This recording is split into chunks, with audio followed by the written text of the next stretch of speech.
Kyle, the Indiana Pacers. They keep Indiana Pacering, but there are just so many injuries they could not quite overcome. Milwaukee Bucks with a Giannis game winner at the buzzer.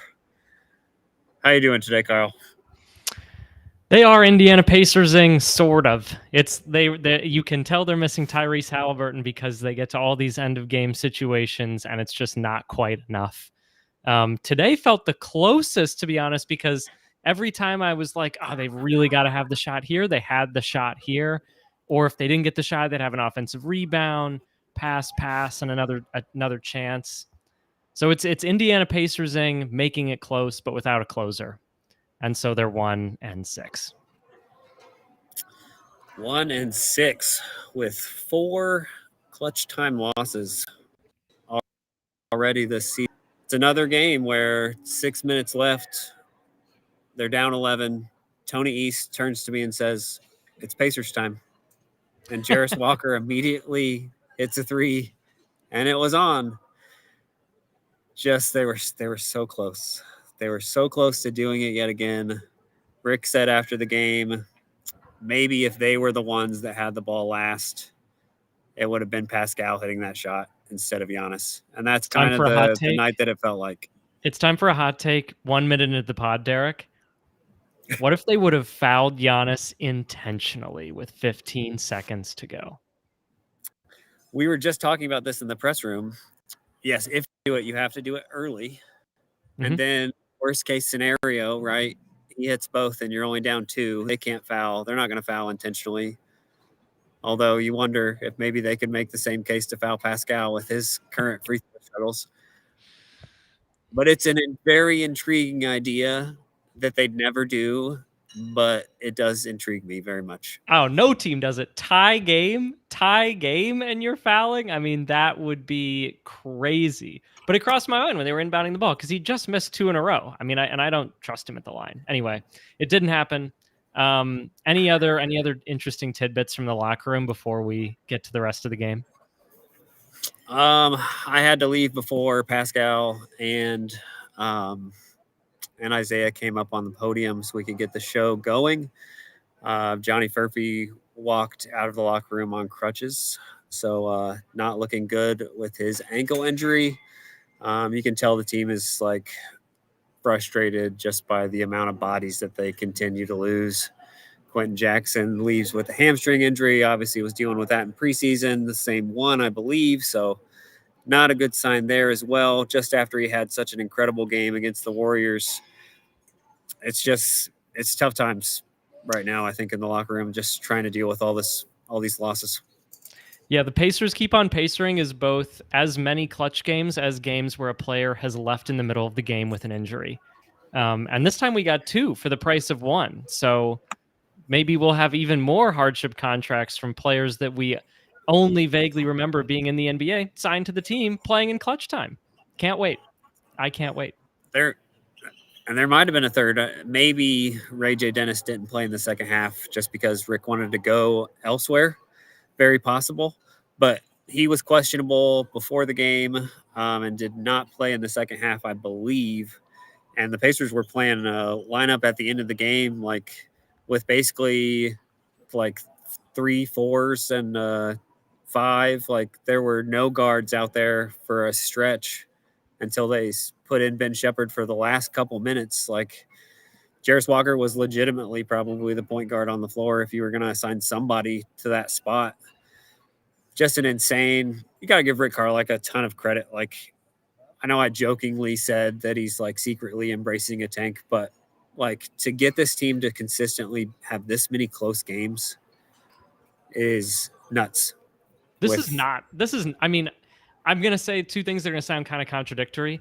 On the one hand, this is just not a good team. There are too many players who are out on the floor too often for too long in the game who are just flat out negatives, especially on the defensive end. And we're going to talk about that, or I will at some point later.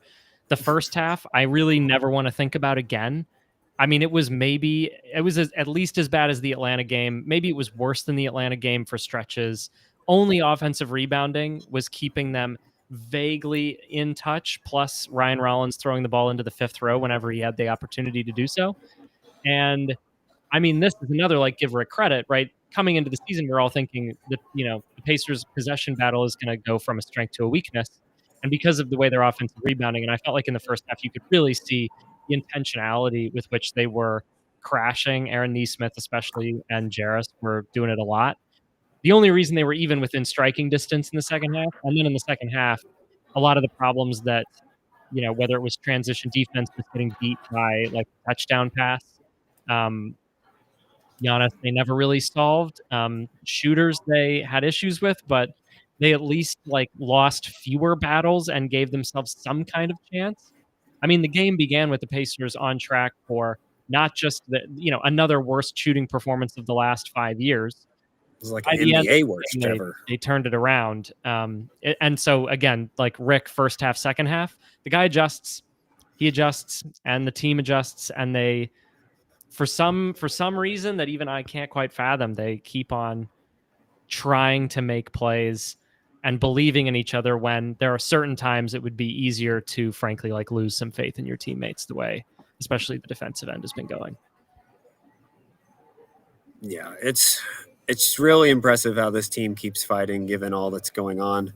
I mean, you mentioned the worst shooting performances. Like they were shooting 25% to 33%, I think, for the entirety of the first half. And somehow it's still a close game. Just that alone, it's nuts. And you're right. It's the offensive rebounding. They were +5 in the game with offensive boards. Many second chance opportunities that they were able to create with that. Forcing some turnovers, also a key aspect of winning the battle despite not making any shots. They were +7 with turnovers, though they weren't very good at converting those turnovers into points.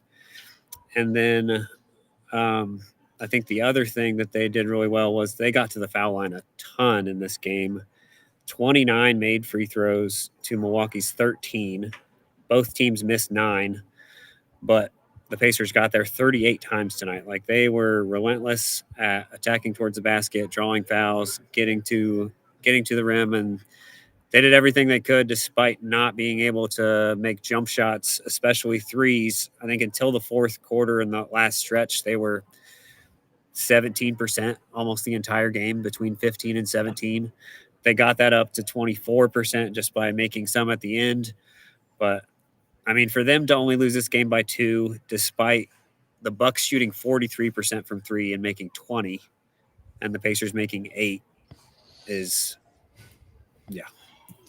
So the Giannis game winner ruins the Myles Turner return game. I lost our bet. I thought there would be, on the intro video, I thought there would be more cheers than boos. Only on the intro video, and then I thought boos the rest of the way. You were in the arena. I've seen and heard the videos. I lost that bet. I ran a poll that on Twitter that was 70-30 boos to cheers before the game, and that felt pretty accurate in terms of the introduction. Like the people who wanted to boo were ready to boo before that video even rolled. They knew what was coming, and they were like, "We do not like you anymore," and they let it be heard very loud and very clear. I enjoyed Miles's reaction to it, closing the book, his little, I don't know what it was, but I enjoyed that. Yeah, they let him have it the whole night. Gave him the booze every time he touched the ball. You wouldn't hear it for long stretches because, like, he's not that involved in the Bucks offense. It would not be surprising to me if, like, eventually he grows a little unhappy with his role in that offense. Yeah, he was good to start the game and then disappeared for the last 3.5 quarters for a I long was going to stretch. say the other reason we didn't hear anyone booing Myles Turner is because there was nothing to boo. He was doing all the bad work, embarrassing himself, going 1 for 4 with 2 points in quarters 2 through 4. Obviously came out on fire, which I respect. Like bring it to the booze. I like this is what fandom is about. You left, we boo. You hit us back. That's fine. So respect to him for trying to get things going, but then yeah, the really punishing shots and players on the team for the Bucks were all the shooters: Gary Trent, AJ Green, Like these guys around, I mean, to say nothing of Giannis, right? The secondary players beyond Giannis were the guys who were knocking down all the threes, and it was like a barrage at certain points where it was just like even when they were semi-contested, they weren't missing. Yeah, the end of the third quarter into the start of the fourth, I thought was the difference in the game. The Bucks hit, I believe, 8 straight 3-point attempts that they took, and it was just everybody that was on the floor was hit one. Giannis hit one, Gary Trent hit one, AJ Green hit one, Ryan Rollins hit one at one point. I think everybody that was on the court during that stretch hit at least one. Bobby Portis, I know, hit one. They just were making everything. It was very Gary Trent at the end of game 5 until the ball went between his legs and he lost the game at the end for the Bucks. Like the fact that they were able to just kind of like they traded buckets that entire time. And I think the Bucks lead never got more than 12, despite them making all those 3-pointers in a row. They allowed themselves to hang in. It reminded me a lot of the Warriors game because the Pacers, I believe, were still trailing by 9 or 10 with about 6 minutes left in that one as well.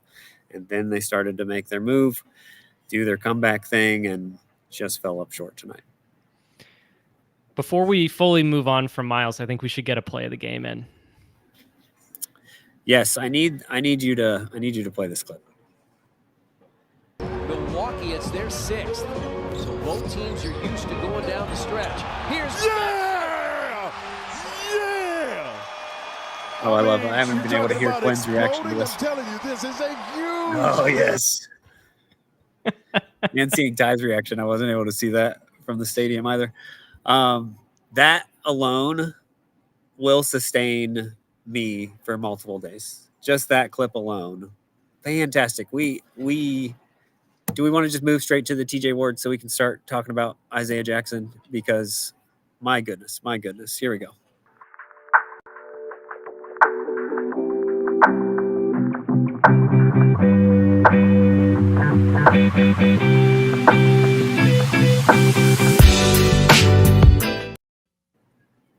All right, I'm just going straight into it. I am nominating Isaiah Jackson for the Tyrese John Halliburton Award.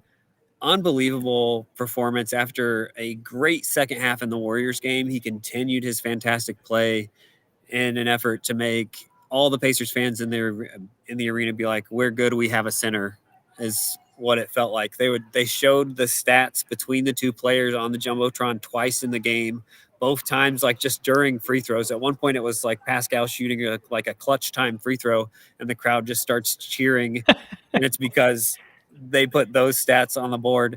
By the end of the game, Isaiah Jackson finished with 21 points, 10 rebounds, including 4 offensive. He had 2 steals. He had a block shot, and he went 8 for 12 from the floor. Like, that's probably the best game of his career, and it really seems like he's maybe starting to find his legs, kind of rediscover who he was, find his rhythm. This was his best game in terms of avoiding some of the bad fouls that have plagued him throughout the season. Just awesome performance by Isaiah Jackson. Incredible stuff from him. Yeah, I mean, I can't fault it. The whole storyline of this game is Myles Turner's return, and like dream outcome for every Pacers fan. Like, okay, you get to see Myles like knock a couple down to start the game, and then Isaiah outplays him, just flat out outplays him. Myles wasn't on the floor a lot of the rest. I felt like a lot of the second half when it was important, and it's kind of because he wasn't playing that well and the Bucks didn't need him, and Isaiah was playing great. Yeah, I can't fault it. But the MVP of the game, Mr. Pacer for me, is Pascal Siakam. At one point, Chris Denary said he was slithery like an eel. I loved it. Fantastic. And I mean, Tyrese said like the same thing on the broadcast. I think it was during the Warriors game or the Hawks game. He was talking about how Pascal gets into all these places that you just can't quite imagine him. He had that finish very in clutch time, like last 5 minutes. He like gets through 2 guys and goes around Giannis at the rim for the like step through reverse. Beautiful shot. I mean, at times, definitely Pascal is having to force things, and this is a little bit related to what I said earlier, where there are times when I wonder if he's trying to strike the right balance between he is the best player on the team and the ball being in his hands is how they have a chance to win. And sometimes when he gives the ball up, turnovers happen and worse shots happen. So he forces medium shots instead of getting good ones. Nevertheless, he is completely relentless. I think it also can't be understated. Like, he's taken on the biggest defensive task at his position in the league on the other end for large stretches of the game. And frankly, the Pacers were getting it taken to them by Giannis throughout, punishing them all the, over and over. And he's taking that beating and then, doing everything he can to give it back. So for me, Mr. Pacer, Pascal Siakam, he just keeps doing everything. Last year, it was 4 months into the year before he had a 30-point game, and now he's doing them all the time. Truly awesome performance. Another guy who, every time he saw Myles on him, was just going straight to the basket, either to draw a foul or get to the rim. He's been incredible all season. He did not get a nomination in our last episode, so very much deserving of one here. I really, really liked Pascal's performance. Led the team with 8 assists as well. So their Pacers are starting to figure out how to kind of a little bit more ball movement, especially in the second half. A little bit more ball movement. It went a long way. There's still some stretches where I feel like Pascal, he knows how much he has to do for this team to succeed, and he'll get a little bit too ISO, but you have to live with some of the occasional turnover when he's just this good. And I don't just 32 and 8, 3 steals. Well, like you said, dealing with Giannis every possession. Awesome stuff from Pascal. I think 2 worthy nominees for the Mr. Pacer of the game. You want to nominate the next award? I do, and it's time to take us in a new direction, Derek. Okay. Oh my God. For the first time, Pacers blog and Kyle Taylor are nominating someone for the TJ Leaf Award. Oh boy. Forgettable, and sometimes we wish could be forgotten. And I am nominating every single perimeter defender on the team. All of them. No one escapes. Not you, Ben Shepherd. Not you, Mac McClung. Talon Peter. Nope. You're not getting by this easy. Quentin, when you were healthy and on the floor, it was you too. Every single perimeter defender. Oh, Ray J. Dennis. I forgot somebody. Sorry. Also nominated right now. Leaf Award. Some of the worst perimeter defense I've seen. Ryan Rollins, okay. A little bit more burst than I remember from last year. He's looking all right. Cole Anthony, okay. These are not all world drivers, and they are getting taken apart over and over again. I wish I could forget what I watched with the perimeter defense, because the perimeter defense is bad. They get put in rotation. Kick, 3. This is how the threes kept happening, and it's why Rick closed the game with neither a point guard nor a shooting guard on the floor, because they were horrible and getting they were responsible for the 3-pointers that just kept getting sprayed out for the Bucks. It was awful. There was no redeeming quality in any way, and I'm sorry to them all, and I'm sorry to TJ Leaf. But tonight was the night to unveil this award, because if the Pacers play any perimeter defense, a single amount at any point ever, they win this game. You're killing me here, because now I have to nominate someone for the TJ Leaf Award. You know who I'm going to nominate? I'm going to nominate Myles Turner. Is that allowed? Oh, let's go. Let's go. So, Myles started off this game on fire, hit 2 threes very quickly, blocked 3 or 4 shots in the first 5 minutes of the game. It was like the Pacers had forgotten that, oh yeah, we've played against this guy in practice for years. He likes to block shots. He disappeared, and we didn't hear from him much for a long time. Finished the game with just 9 points and 7 rebounds. He did have those 5 block shots, and the Bucks won his minutes. But when your former backup puts up 21 points and 10 rebounds, and you're coming back after 10 years and you only put up 9 and 7 while the crowd is booing you every time you touch it, I think even he would admit a little disappointed maybe in his own performance, though he got the win, so I'm sure he doesn't mind all that much. He did disappear. He thoroughly disappeared. Yeah, he just played in Game 7 of the NBA Finals, and the guy coming off an Achilles tear who was backing him up before that outplayed him pretty thoroughly. So I can't. That was good. I admire your quick thinking. There was no other Pacers player to slander. I think I covered all the slanderable Pacers players tonight. So I will say, you predicted that at least 4 guys would try to dunk on Myles this year. We got one. We got one today. Quentin, he tried. It did not go well. I did say attempt, didn't I? I just said attempt. You said attempt. So you're 1 out of 4. You need 1 every game. You got 1. Hopefully the Pacers are much healthier the next time they see the Bucks. The only other player I was counting on to give it a try really was Furphy, and then he was gone. So he had 1 maybe chance where he could have went up for it, but he passed it out. That I thought maybe he'd try to go for it, but not his only maybe he could have shot it then moment, if we're being honest. Johnny Furphy, very true.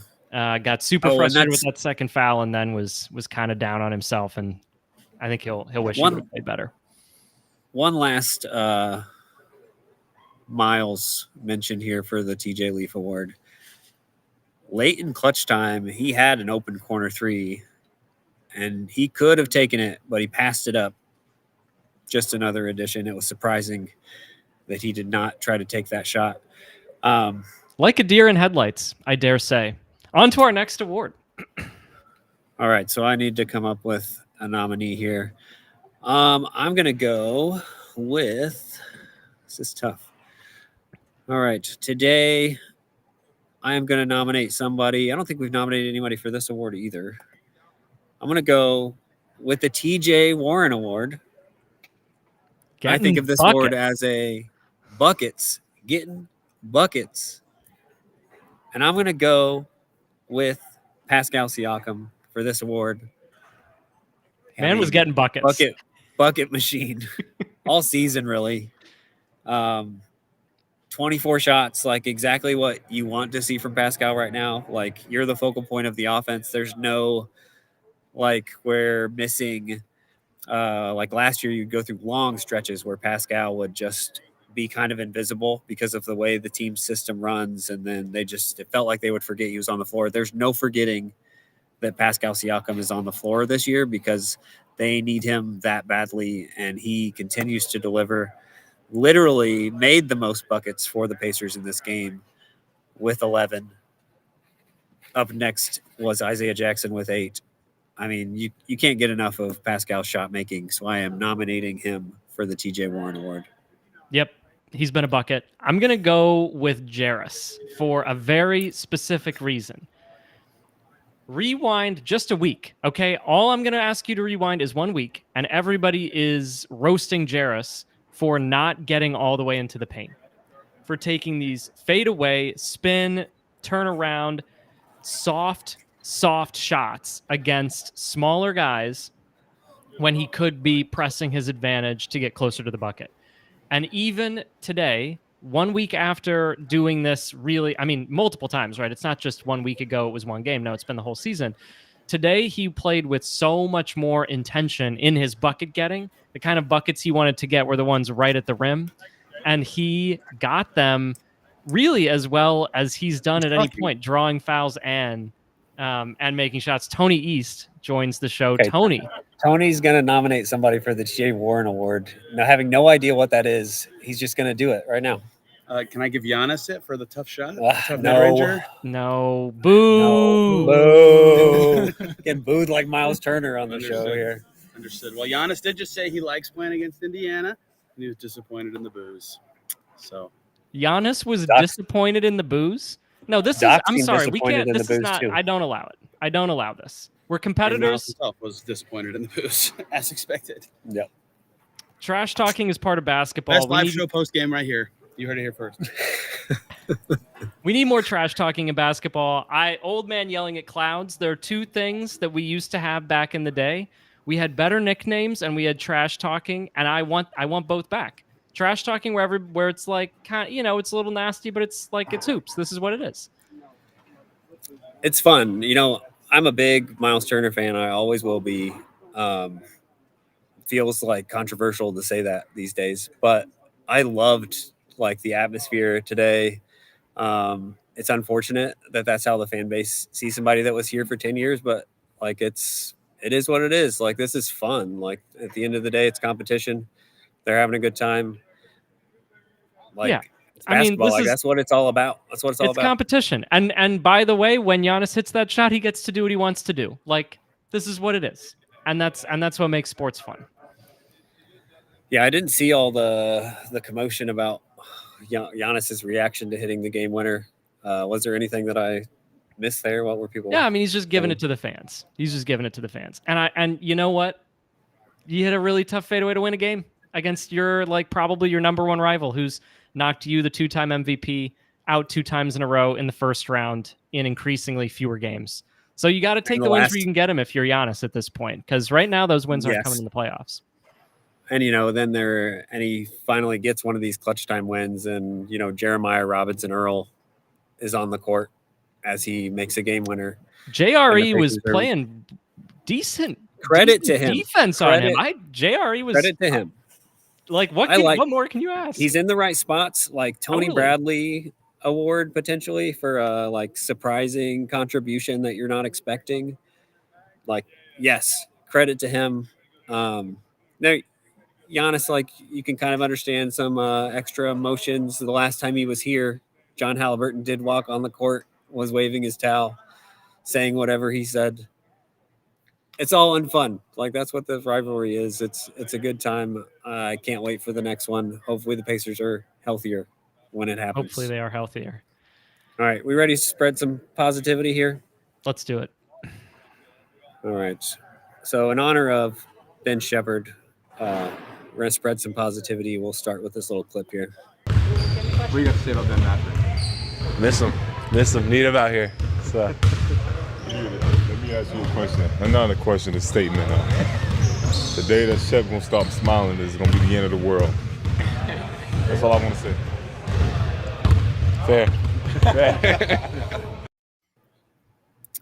Fair. So we're gonna go back and forth here. Pick a player, give something positive about that player, just to spread some positivity in the midst of this 1-6 start. Lots of positivity to be found despite that. Kyle, you want to start us off? Give us a player, something positive. Earlier today, I posted a tweet. Ben Shepherd coming into this game had missed every single wide open 3 he had taken on the season. And you know what happened tonight? He made one. Shout out Ben Shepherd. He made a 3.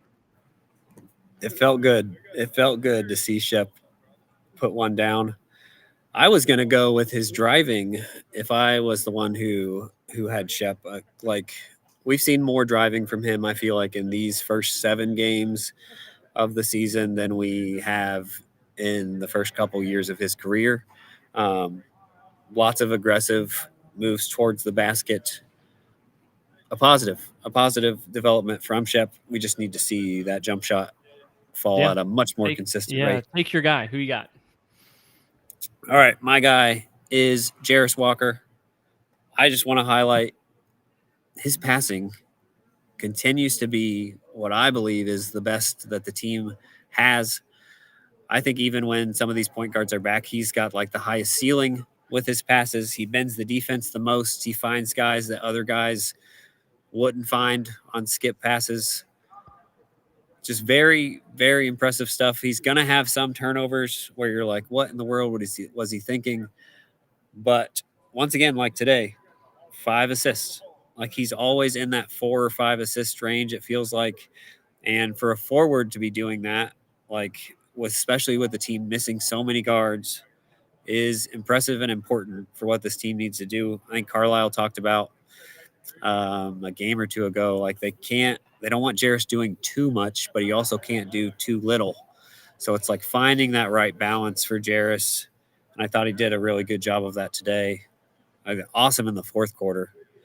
What did he finish with? 18 points. And I think at least 10 of those were in the fourth quarter. Had 8 rebounds, 5 assists. Very, very solid game for Jarris. I love the passing all season. I want to shout out an unexpected guy, Jay Huff. who broke up a lob, threw a couple. You want to talk about some unexpected passing? He had a really nice skip pass in, I think it was the second quarter, right after breaking up that lob. Just those couple contributions every now and then, and it has been more infrequent maybe than I had hoped, but this is a positivity segment. So for right now, I'm just going to say Jay Huff showing some flashes of the things we kind of hoped we might see from him. And that made me happy. He had some great plays on the defensive end in the third quarter. I thought like so much like really good pick and roll defense, deflecting a lob to get back in that play in time. It all was great. Yeah, like he was in the right places at the time. He keeps being asked to play the 4 and at times, and that like actually went okay today. Like him and Tony Bradley until the very end of that quarter, after Bradley and Prince kind of got into it for a half second, the two players everybody thought would be getting into a mini little scuffle or whatever you want to call it. It wasn't really anything. I don't even think they called any techs at all. But until that little thing, like they got the Pacers right back into the game. And then the Bucks hit a couple threes that kind of continued into the fourth to push it to 7 at the end of the fourth. I really liked what Jay Huff was able to do in limited minutes today. Didn't score.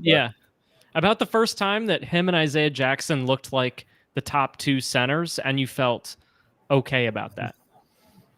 Exactly. And I think it's important to remember that like all of these centers are going to look so much better as soon as Tyrese is back next year. They're going to look better with TJ McConnell and Andrew Nembhard. Exactly. It doesn't even need to be Tyrese Halliburton, to be honest.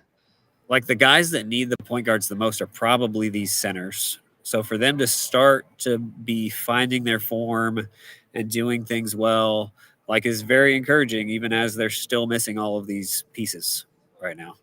I think I'll just continue with the centers since we're on them right now.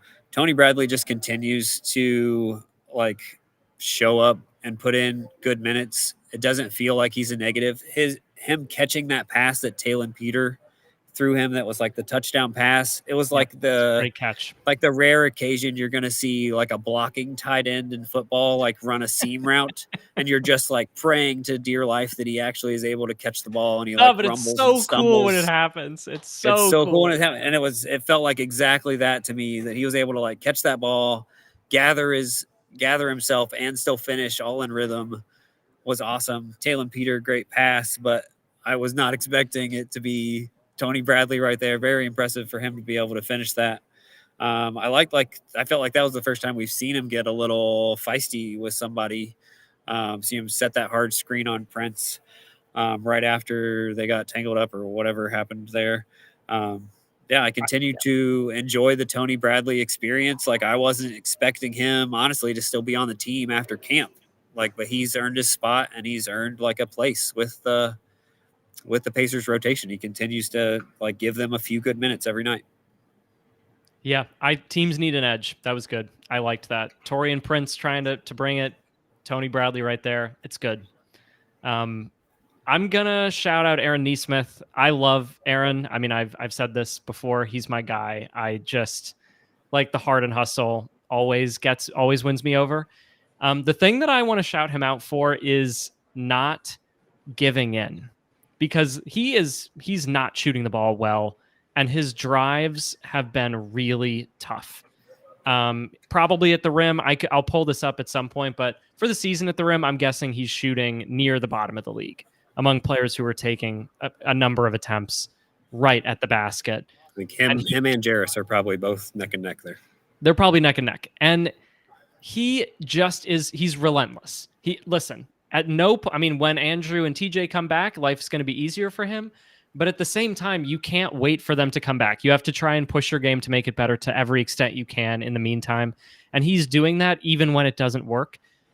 And yet, even as it's not working, late in the game, we get that he finally has a change of speed on the drive. He stops, he gets the step through. I think it's Taurean Prince, who he totally throws off. He hasn't really... Kuzma, even better. He hasn't really had that like change of speed like second gear, like B move. Like he's sort of had like it's been one note for him on his drives, which is why one of the reasons why I think they've been blocked so often, why it's been such a struggle for him. But he isn't giving up. He's not letting his past, and recent shortcomings, putting the ball in the basket, stop him from trying to put the ball in the basket the next time, which is exactly the mindset this team needs, because win or lose games, they have to improve. And this sort of like uncomfortable, difficult friction that the team is going through, and that Aaron specifically has been going through, that's what it takes to improve. So shout out Aaron. Love the guy. I love Aaron Nesmith too. Like once again, credit to him. Like, even though he's not shooting well, he continues to put them up. Like, he scored 5 straight points to tie the game in the last minute today. Hit the 3 in the corner off the great design from Rick and the coaching staff, and then drove right by Giannis with his best little Tyrese impersonation to get the bucket to tie the game with 14 seconds left. Yeah, like he was 5 for 16 today, but you're right. He is nonstop, relentless, continues to go after it, and he's always doing little stuff that helps the team. Like, his shot will come. We'll see more nights where he's shooting well, like the previous game where he put up a career high. But yeah, it's rough, and he's another one of those guys where, like, he's not used to being needed to create as many looks for himself as he has needed to start the season. And another guy who, like, once we start to see him in more of his comfortable role, we'll see those shooting numbers tick up, I'm sure.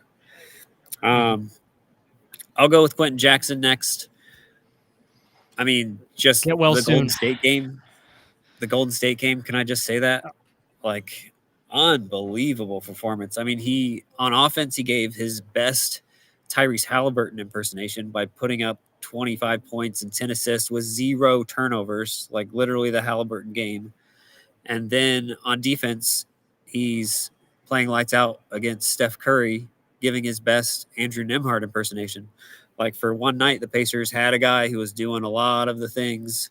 Obviously, the passing isn't to the level of Tyrese, but he was giving the Pacers what they needed on both ends of the floor. And for at least one night, they weren't missing those guys as much as they normally do. Like, that's like an all-time great kind of game for a player who's on a 2-way contract, trying to eventually get that standard deal from someone, if not the Pacers eventually. Like he's an NBA player, and that's impressive. And he was, like, he's always aggressive. I love how Rick said, like, he has to be who he is in his soul, an attacker. And, like, he's another guy, like, he has an edge to him. And, like, I really enjoy just watching him play, being aggressive, getting under guys' skin. Like, I thought he narrowly avoided getting thrown out, because after one play against the Warriors, like, he talked a little bit to Buddy Hield, and the ref was right there, and it felt like, no, I'm not going to do it, because he already had one tech in the game. I just really, really enjoy Quentin Jackson, and I hope that his hamstring is okay. And I hope that, like, when he got blocked by Myles, he was also holding his head a lot right after that. So I hope that it's not also a head issue too. Just really, really want to see him back on the floor, like many of these point guards right now. And in that Warriors game, I mean, first of all, he was the, like, main reason, like, compared to expectation, he's the reason that the Pacers have any wins at all. And he gets to do it against, like, the dynasty of the last 10 years, and also just is so hyped during the game. It was fun to watch him just, at a certain point, right? Yeah, he's just, it's like it's all flowing. He's got his game going. He's talking. He's hype. It's just, that was a really fun performance to watch from him. Yeah, I mean, his game tonight, unfortunately, I just wish he would have been healthy. At first, to be honest, I thought it was just a head issue, and then they showed the replay, and I was like, "Oh, it was also the hamstring." Oops. But yeah, I mean, that Warriors game was awesome. That was just an incredible performance. I mean, obviously, single plus game minus disclaimer here, but even in his 19 minutes tonight, like, the team was like plus 11 while he was on the court. So just, like, continues to show, like, just having somebody capable at that point guard spot makes a huge difference for this team. Like, just hopefully he gets healthy like many guys. All right, are you up for the next person here? We haven't shouted out Pascal Siakam. Boy, Took too I don't long. It took even. too long. It takes too long, but there's almost like, what can you say? Like the guy. Everything. What I mean, how I don't know how to be more positive about Pascal. He's just perfect in every way. There is no. This team is like in these games at all because Pascal is keeping them there. He is seeing double teams or even triple teams and having to, and frankly, like his teammates are not helping him enough at all getting out of them. And he is still just relentless getting after it. I mean, he is just like, he doesn't fatigue. He is able to make every shot on the floor, it seems. I have to say, I obviously had, like, I knew Pascal Siakam. We've watched him for years, and he still, every game, he makes some jump shot where I'm just like, that was crazy. Every game he does something like that. I continue to be wowed by the guy. It's just, there's always something else there, some small advantage that he can coax into points that that few other players would be able to. It's weird. Like I feel like it's harder. It's like the hardest for me to like come up with positives about what should be the easiest, because he's just that good and so consistent, and I just like take him for granted. And like, you shouldn't. Like, he's absolutely incredible on the basketball floor. You can always count on him. I like how the chat put it. Like, he's the rock. It feels like he's the rock. He's the glue. He's the, like, what kind of keeps it all together, especially right now with so many pieces missing. I've just been really, really impressed with his effort this year. It kind of, like, you have to go back a little bit. Like, it makes me think of the Paul George year a little bit. And, like, you could tell David West was just kind of checked out that year. Like, he knew this team isn't going anywhere. Like, we're just kind of stuck this year. And David West was a little older. So, like, but it just felt like he didn't have that same fight that season that Pascal was showing this year. I don't know. I don't want to throw David West under the bus or anything. An incredible pacer. Positivity, awesome. Derek. I'm trying to be positive, and I'm going all the way back to 2015 and saying bad things about a pacer. An icon. I love David West. I love David West too. But that season, you could just tell, like, he knew this wasn't going to be a great year, and it felt like he was checked out a little bit during that season. I think I was going to say this earlier. A way to say, yeah, to give Pascal credit, like, this is a year where we know the Pacers' ceiling isn't what it could be, but he's still fighting like this despite all the injuries, everything going on. That's what I'm trying to say. Totally. I mean, the truth is, despite how bad the Pacers looked in the first half and how much they turned it around in the second, right? These are all close games. And with, frankly, competent point guard play and any perimeter defense, I think they're above 500 right now. And it's because Pascal Siakam is able to do so much on both ends of the floor that really, it's like, if they can just swap out the guys who they never expected to be in the rotation with guys who, contributed to a team that went to the NBA Finals, like, they're kind of right there, which is, I'm very surprised to be saying that. It is like, yeah, like if they had one of their 3 point guards available, any of them, a single one, that might be enough for them to be like above 500 in the midst of all of this, which is like, even with all the other injuries, like it continues to be very impressive. All right. We're getting JRE, Furphy, down Ray J, and Mac McClung have not received the positivity yet. And it's going to get tough here. I think Furphy's the easiest one that we have left. So I'm going to take Johnny Furphy. I continue to love the like grit and toughness on defense Furphy shows. Like Pascal pointed it out, that like players will see him on the court and they think they can go at him, and then they quickly realize, like, this isn't what I thought it was going to be. And like you saw it in the Warriors game or I think Caitlin Cooper ended up posting a clip of like all 6 guys that tried Johnny Furphy at one point and none of them succeeded. Like, he's a really good defender, and like Pascal said, if that shot is consistent and he gets that consistent, like, that's a real rotation player that the Pacers once again found somebody in the second round that looks like he could be a contributor. I continue to be very, very excited about Johnny Furphy. Like I said earlier, he did leave on crutches, so it does not appear that he's going to be, that ankle sprain does not appear to be something that where he's probably not going to bounce back immediately. But once again, hopefully he's back soon because he continues to show a lot of promise as a basketball player. I'm going to shout out Ray J, and it's not really for tonight, to be honest. This is just like a Pacers positivity for 7 games into the season. Ray J. Dennis, not expecting to be in this position this often with this level of responsibility. And look, tonight didn't live up to the standard he set for himself, but that says something about the standard he set for himself in his previous games. He has played as like a competent, again, like deep backup ball handler, but what can you, like, what else can you hope to be in this situation? And he's done the thing that he could have hoped to do coming into the season on the whole, including winning a Mr. Pacer award from us earlier in this very show. So shout out to Ray J. Dennis for I think, or at least I hope, proving himself right, that he like belongs, deserves to be here, can play at this level. I've been impressed by him. I just love that his name exists, like that Ray J. J. No space is That's a a name. good I love shout. it. I don't know any other Ray J's, Quentin's and Ben's. The only other Ray J I know is like the R&B person who's famous for reasons I don't really need to discuss. Yeah, that's true.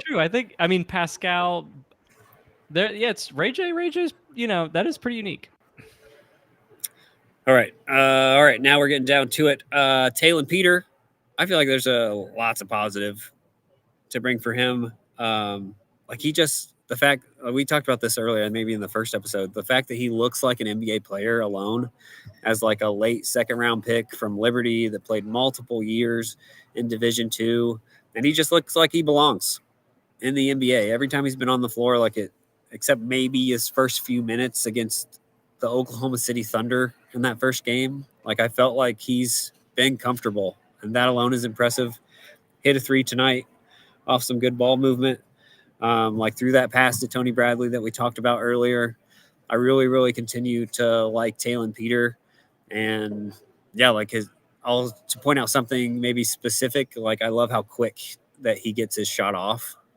Like there's no hesitation. He catches it and it's out and it's fast. And you can tell like that's a thing that will translate. If that shot's going in, then like that's a thing that can work in the NBA because of how quick he gets it off. I thought the same thing when he hit that 3. There were a couple possessions earlier in the game where he passed up once a driving lane and once a shot, if I'm remembering correctly. And I was like, you got to take these opportunities. Like, it doesn't have to be you taking the shot, but in the NBA, when there's any advantage at all, you have to seize it or else you lose it and have to regain it again. But nevertheless, this is about positivity. And I had the same reaction as you when that shot went up. That release time is NBA release time. And that's a big deal because at his size, honestly, he needs that he needs that super quick release to create extra space between him and a defender. And I don't know what the shot's going to be, but I don't really want to speculate too much, but I think suffice it to say the blueprint is there, right? There are these moments here and there when Taylor Peter does things and you're like, if that sticks, I wonder what this could be.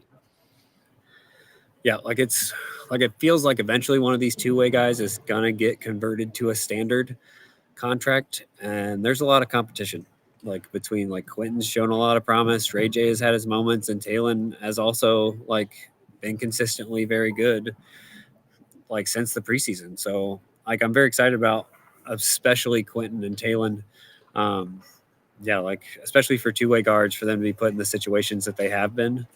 It's you can't ask for much more from a couple guys on two-way contracts, and especially a rookie in Taylor and Peter. All right, we only got a few Pacers left. I'm gonna do a little cheating here. I'm gonna quickly Jeremiah Robinson Earl.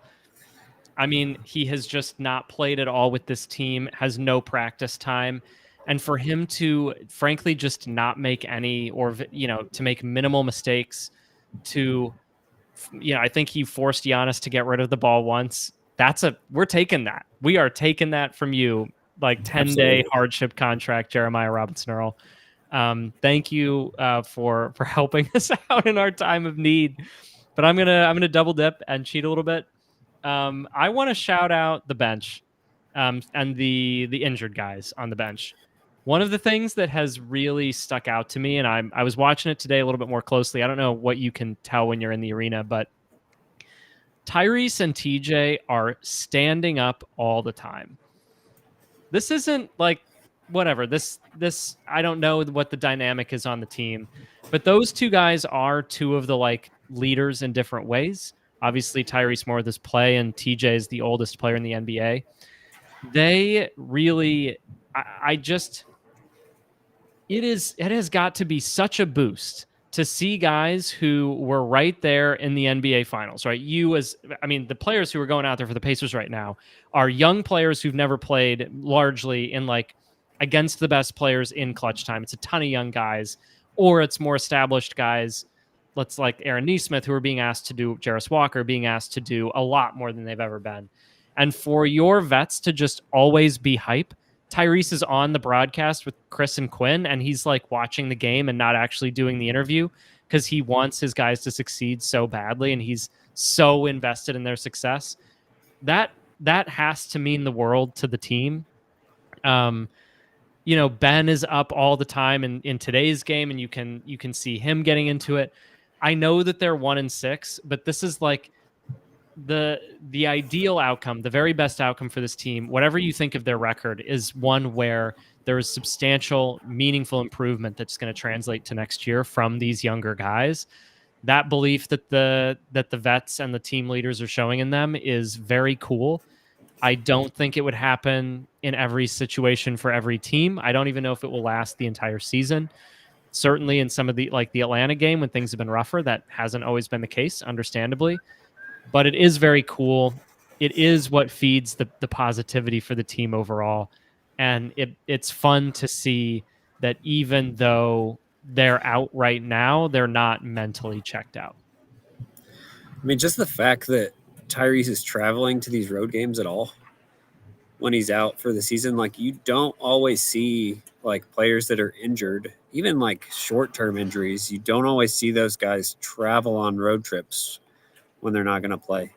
So just seeing that by itself, like how like he doesn't want this to be a year where he doesn't like feel a part of the team, like very clearly, like he wants to contribute in whatever way he can. And just, yeah, like you got to love his positivity.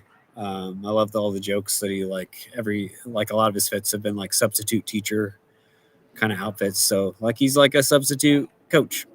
Somewhere between substitute teacher and boy band. Yep, I can see that. Yep, with his glasses that are not prescription, often on his head. Yes, I enjoy Tyrese, who's in the spirit of Pacers positivity, like always bringing positivity to the group, even though he can't be on the court right now. Great choice there. Who all do we have left? What Mac McClung? Anybody? We say anything positive about Mr. I haven't said anything positive about him. I've only said negative things about him so far. All right, let's get some. Like, I will say, like, I really like how like feisty he can be.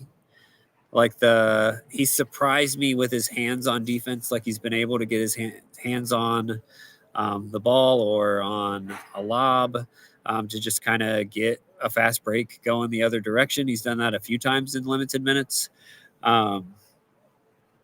Like he only played 2 minutes today in the second half. Like they didn't go super great, but I didn't feel like it was his fault or anything in those minutes. I feel like he's more of a 2 guard than a 1, which is a struggle when the like the Pacers typically right now, they need a guy more like a caretaker of the offense more than another guy who can get buckets. But like for what McClung's done on the floor, like I haven't like disliked the Mac McClung experience. Yeah, like he's shown some good things. Like his athleticism does pop in ways besides like jumping and dunking in dunk contests. Like you can see it in a game. Totally. We've shouted out Rick a little bit for his ingenuity, lineup choices, adaptation, finding. Like we're beyond like making lemons out of or making lemonade out of lemons. I don't know what's beyond that. Like you have lemons and then you like turn them into ice cream somehow. Something even better than lemonade. Like the pantry is bare and you somehow like create a 5-course meal. Maybe not a 5-course meal, but like I something think it's a that's like 2-course delicious. meal, right? They only have one win, so we are scrounging a bit. I'm going a little far with that one. I don't think we can quite call it a 5-course meal, but Rick is fine. He is resourceful. He is finding or trying to find every advantage he can. He's trying lineups that I don't think are a good idea in like they would not work long term, but I don't know what you're supposed to do when the only players you have who are healthy are centers and you have no healthy players who are point guards.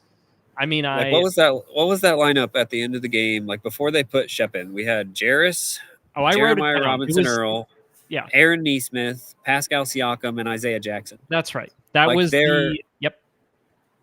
There's a 2, and then I would argue there's 3 4s. There's a 2. Who's the 2? Aaron Nesmith. The like guy who was previously guarded Joel Embiid? I mean, he's played more 3 with the Pacers. Yeah, so there's a 3 and there's 3 4s and a 5. Like you could easily argue that there's nobody on the floor that has spent most of their time in the backcourt in their career. I would make such a case. And yet here they are. It worked. And like it worked and they won those minutes. Yeah, and then just the fact that like the Jay Huff and Tony Bradley minutes weren't a complete disaster. Like Rick's trying everything he possibly can. Yeah, and like the results are the Pacers are somehow almost winning most of these games. Still. Yeah, like I said, I stand by this. Put competent point guard play with TJ McConnell and Andrew Nembhard in this lineup, and I think they're 4-3. Honestly, you could even say 4-3 minimum. Yeah, I think that's a fair thing to say. And yeah, you think about like some of these other teams have been missing players too, so like you feel even more confident that if they just had somebody that could competently run offense, it's probably going to go better. They're going to hit more than 35% of their shots. I mean, just that alone, getting somebody who can get you a slightly better look makes a huge difference. Take pressure off Pascal when he's being triple teamed. Exactly. Anything. All right. Have we hit every single person? Oh, I know. You need to say something positive about Boomer. No. Not something positive about Boomer. Ugh. Wow. You got me. I mean, what is there to say about him? I mean, he's named after, you know what? He's named after something worthwhile. That's what I can say about Boomer. All right. Boom Baby is a great call. Slick is all the Noblesville Boom as well, taking their cues from the past. These are all great things. So you know what? Boomer has a good name. He's named the right thing. There we go. I got Kyle to say something positive about a Pacers icon, a Pacers legend. Yeah, something. Yeah, I said something positive about him, which is the only thing he has no control over. He came into this world with that name. What he's done under it, I don't approve of and should be changed. But here we are. All right.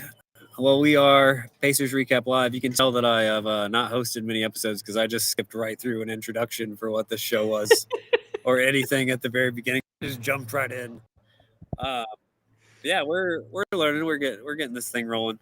Thank you for watching and joining with us. Our next game that we will be covering, I think we agreed it will be the Nikola Jokic Denver Nuggets on Saturday, I believe. Correct? He might score 50, Derek.